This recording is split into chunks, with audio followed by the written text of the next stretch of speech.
જય શ્રી કૃષ્ણ મિત્રો, આપણે હવે ગઈકાલે પ્રાચીન નગરો વિશે માહિતી મેળવી લીધી. આ જ લેસનને મતલબ કે આ પાઠને આપણે હવે વધારે આગળ વધારીએ છીએ અને હવે આપણે પ્રાચીન ગ્રંથો વિશે જાણવાનું છે. હવે મિત્રો, પ્રાચીન ગ્રંથો કોને કહેવાય એ વિશે તો આપણે થોડું ભણ્યા કે એવા જે ગ્રંથો છે કે જેની અંદરથી કોઈ વિષય વસ્તુની ખૂબ જ ઊંડી માહિતી મળી જાય છે, એ ગ્રંથો બની જાય છે. તો આવા ગ્રંથોની અંદર ખાસ કરીને તમે ધર્મ ગ્રંથો, સાહિત્યના જે ગ્રંથો, વ્યાકરણના ગ્રંથો, રાજા મહારાજાની વિશે માહિતી આપતા ગ્રંથો, ઋષિમુનિઓ, સંતો, એ બધા ગ્રંથોની વિશે આપણે જાણ્યું હશે. એક છે સિદ્ધહેમ શબ્દાનુશાસન, આખો વ્યાકરણનો ગ્રંથ છે, એના વિશે પણ કદાચ તમે જાણ્યું હશે. તો આપણે આજે પ્રાચીન ગ્રંથો વિશે માહિતી મેળવવાની છે. તો આ જે ગ્રંથો હતા એવું કહી શકાય કે જે પુરાતત્વવિદો હતા, ઇતિહાસકારો હતા, એ લોકો આ ગ્રંથોને પણ ઇતિહાસ જાણવાનો એક સ્ત્રોત માને છે. કારણ કે આમ તો કહીએ તો બહુ મહત્વનો અગત્યનો સ્ત્રોત બની જાય. કારણ કે પુસ્તકોની અંદર તો ઘણી બધી માહિતીઓ મળી જાય છે. આજથી હજારો વર્ષો પહેલાંની પણ એવી માહિતી આપણને મળી જાય છે. તો આ ખાસ એવો જ્ઞાનનો ભંડાર, ઇતિહાસ જાણવાનો એક સ્ત્રોત તરીકે આપણને આ ગ્રંથો ઉપયોગી નીકળે છે. તો ગ્રંથોની વાત કરીએ તો ભારતની અંદર જે પ્રાચીનમાં પ્રાચીન ગ્રંથ કહીએ તો એને ઋગ્વેદ તરીકે ઓળખવામાં આવે છે. વેદ 4 પ્રકારના છે. 4 વેદ છે: ઋગ્વેદ, યજુર્વેદ, સામવેદ અને અથર્વવેદ. આ દરેક વેદો છે એ આપણને લેખિત સ્વરૂપે કોઈ ગ્રંથ આપણે આજની તારીખમાં આપણી પાસે ઉપલબ્ધ નથી. કારણ કે આ કોઈ લેખિત ગ્રંથ છે જ નહીં. આ એક મૌખિક ગ્રંથ છે અને કોને લખ્યા એની માહિતી આજ સુધી મળી નથી શકી. પણ એવું કહી શકાય કે જો તમે ભગવાન બ્રહ્માજીનો ફોટો જોયો હોય કે એના વિશે કંઈ સાંભળ્યું હોય તો બ્રહ્માજીની જ્યારે ઉત્પત્તિ થઈ ત્યારે એને 4 ભુજાઓ હતી અને 4 ભુજામાં એક ભુજામાં એ વેદના ગ્રંથો હોય એવું આપણને દર્શાવવામાં આવે છે. તો આપણે એવું કહી શકાય કે ભગવાનની ઉત્પત્તિની સાથે જ આ ગ્રંથોની ઉત્પત્તિ થઈ હશે. હવે એ 4 ગ્રંથ વિશે જાણીએ તો 4 ગ્રંથમાં સૌથી જૂનો વેદ ઋગ્વેદને ગણવામાં આવે છે. આ ઋગ્વેદની અંદર આર્યોના સમાજની બધી માહિતી, આખા જીવનની માહિતી મળી શકે છે.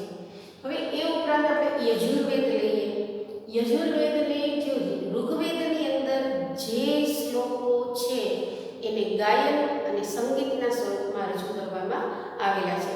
અને એના કારણે આ ઋગ્વેદને સંગીત સ્વરૂપે રજૂ કરનાર યજુર્વેદ એ સંગીતનો ગ્રંથ તરીકે પણ ઓળખાય.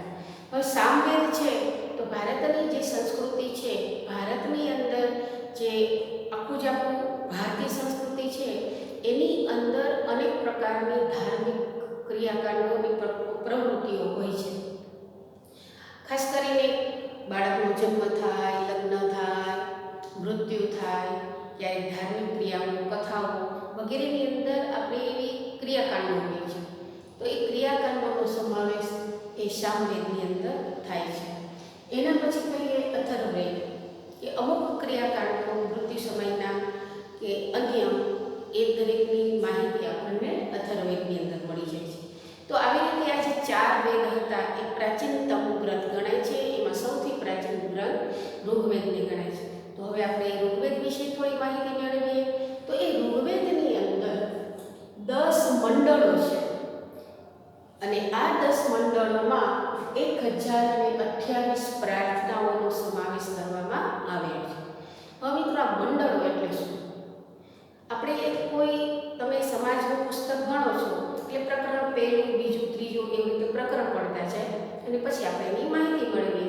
એવી જ રીતે એક આખો ગ્રંથના જૂથ પાડવામાં આવે, પ્રકરણ પાડવામાં આવે, એને મંડળ તરીકે ઓળખવામાં આવે છે.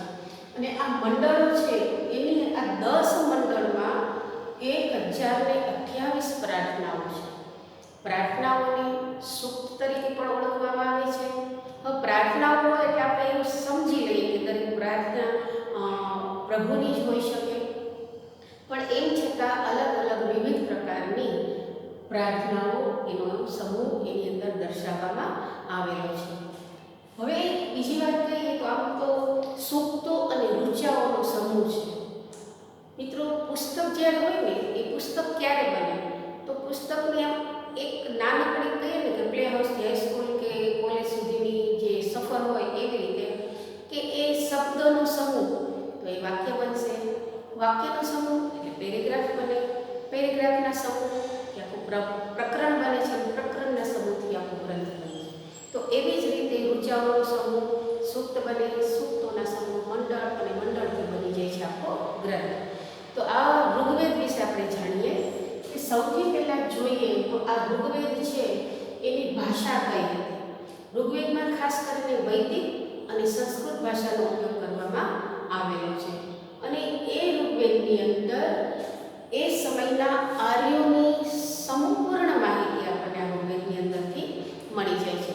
તો એ સંપૂર્ણ માહિતી મતલબ એમાં શું હોય તો કે એ લોકોની રાજકીય પરિસ્થિતિ, સામાજિક પરિસ્થિતિ, આર્થિક પરિસ્થિતિ, રાજનીતિક પરિસ્થિતિ, એ જે દરેક બાબત છે એ દરેક બાબત આપણને આ આર્યો વિશેની દરેક બાબત આપણને ઋગ્વેદની અંદરથી મેળવવામાં આવે છે. હવે આ ઇતિહાસનો સ્ત્રોત તો છે પણ એની અંદરના જે સૂક્તો મતલબ કે જે પ્રાર્થનાઓ છે એને સંવાદ સ્વરૂપે પણ અમુક જગ્યાએ રજૂ કરવામાં આવેલી છે. તો આ સંવાદ એટલે શું? સંવાદ એટલે ડાયલોગ. તમારી ભાષામાં કહીએ એ સંવાદ એટલે તમે જે નાટક જોતા હોય એમાં દરેક પાત્ર પોતપોતાના જે વાક્ય બોલતા હોય એને સંવાદ કહેવાય.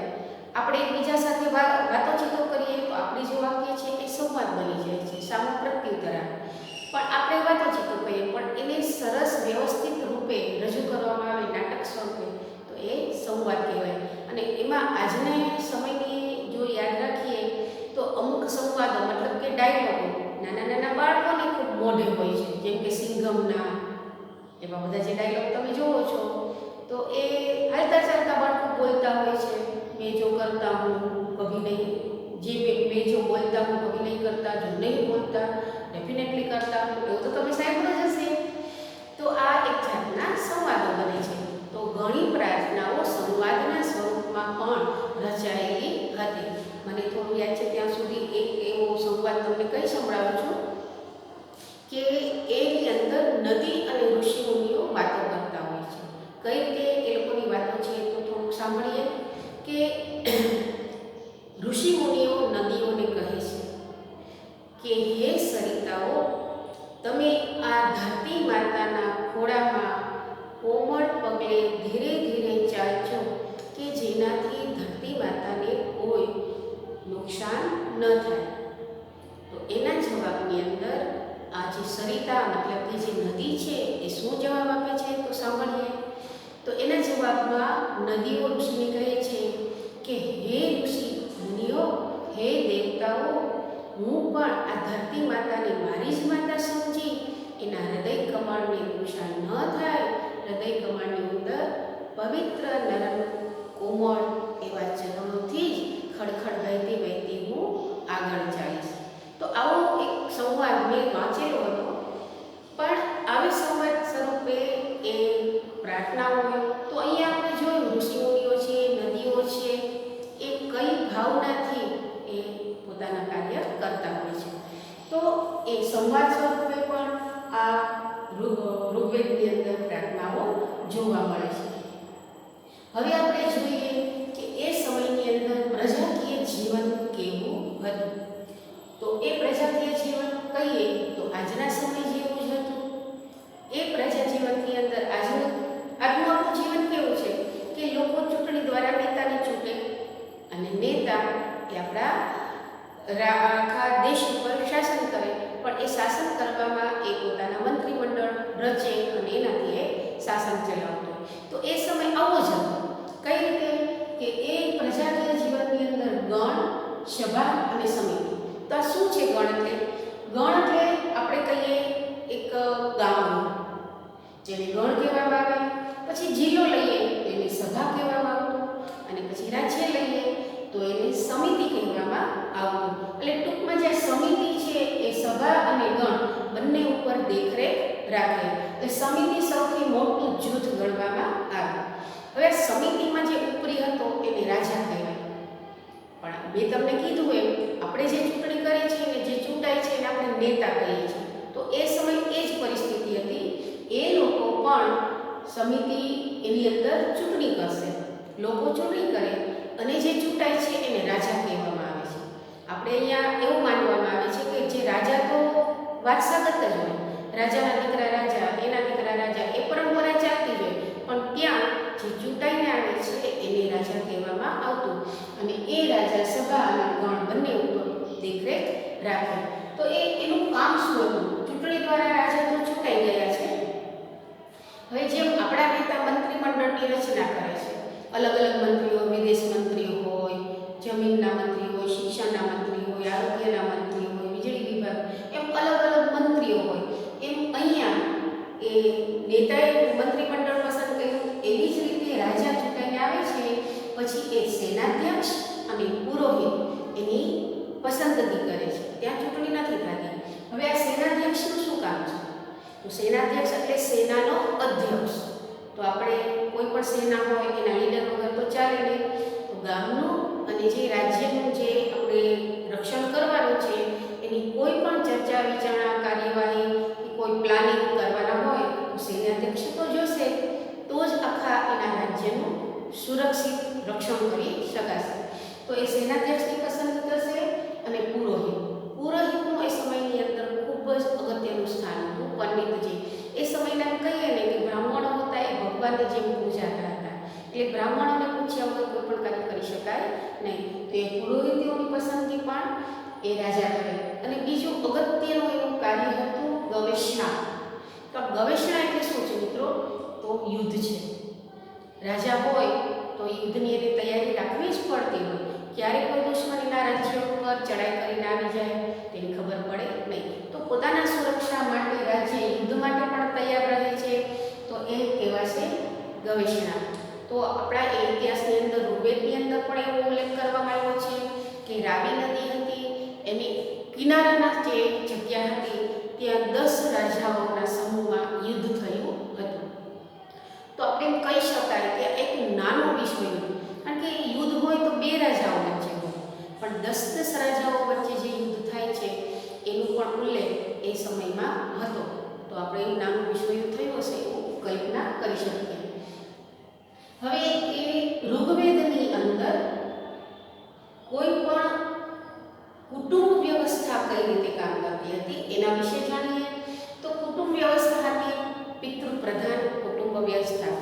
તમને એમ થશે આવડે શું પિતૃપ્રધાન કુટુંબ વ્યવસ્થા? એટલે દરેક કુટુંબની અંદર પુરુષ મુખ્ય ગણાય.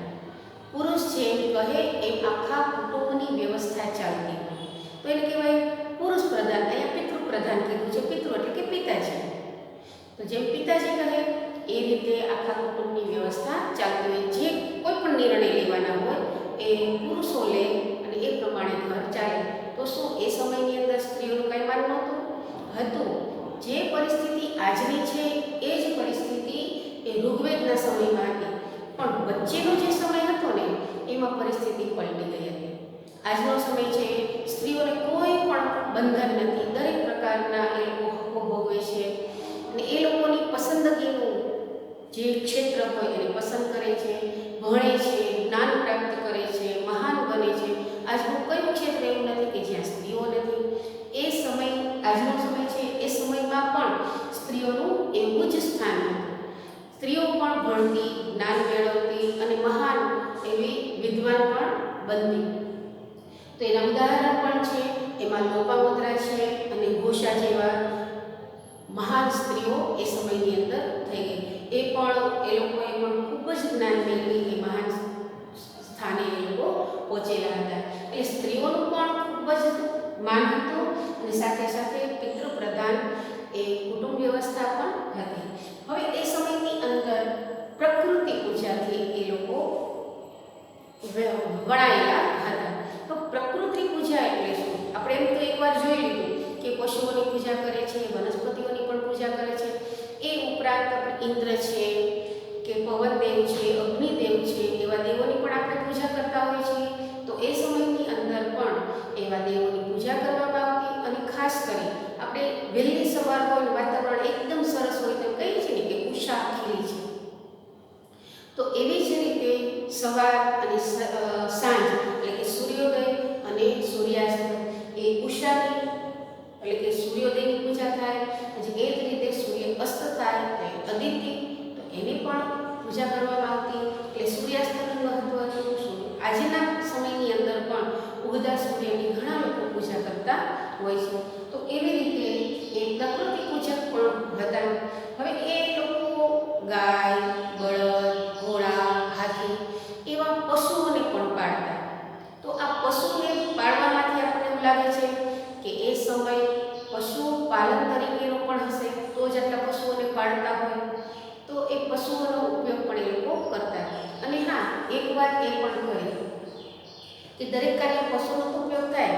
પણ આજના સમયમાં મિત્રો હું તમને પ્રશ્ન પૂછું કે તમારા સમાજમાં, તમારા ફેમિલીમાં કે તમારી શહેરમાં સૌથી પૈસાદાર કોણ? તો તમે તરત એવો જ હિસાબ કરશો કે જેની પાસે જાજી ધન સંપત્તિ છે એ પૈસાદાર ગણાય.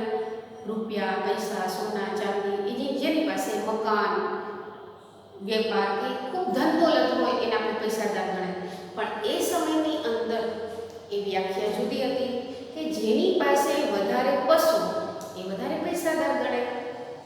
તો એ કારણે પણ જે પૈસાદાર લોકો હતા એ વધારે પશુ પાળતા. અને પશુ પાળે તો એને આર્થિક રીતે તો ફાયદો થવાનો જ હતો. તો આવી રીતે એ લોકો પ્રકૃતિ પ્રેમી પણ હતા અને પશુપાલક પણ હતા. તો આવી રીતે આપણે એક ઋગ્વેદ નામના ગ્રંથની ચર્ચા વિચારણા કરી અને એની વિશે માહિતી મેળવી. તો મિત્રો, આ બોર્ડ આખું તમારી સામે છે. એના આધારે તમારે ઋગ્વેદ વિશે ટૂંકનોંધ લખવાની રહેશે. તો તમારે આ જ બધું લખવાનું છે કે ઋગ્વેદ શું છે, મંડળો, પ્રાર્થનાઓ, કયા કયા વેદો છે, એના સ્ત્રોત, એની ભાષા, પ્રજાકીય જીવન, પિતૃજીવન, પિતૃપ્રધાન કુટુંબ વ્યવસ્થા, પ્રકૃતિ પૂજક અને પશુપાલક તરીકે આ દરેકના 2 વાક્ય લખો તો એક નાની સરસ મજાની ટૂંકનોંધ લખાઈ જશે. તો આ છે તમારી આજનું લેશન. આની સાથે જ આપણે અહીંયા આ પાઠને પૂરો કરીએ છીએ. હવે એના પછીનો નવો પાઠ આપણે શરૂ કરશું. ત્યારે મળશું. ત્યાં સુધી હોમવર્ક પણ કરી લો અને જો પુસ્તકો હોય તો સારી રીતે તેનું વાંચન પણ કરો. જય શ્રી કૃષ્ણ.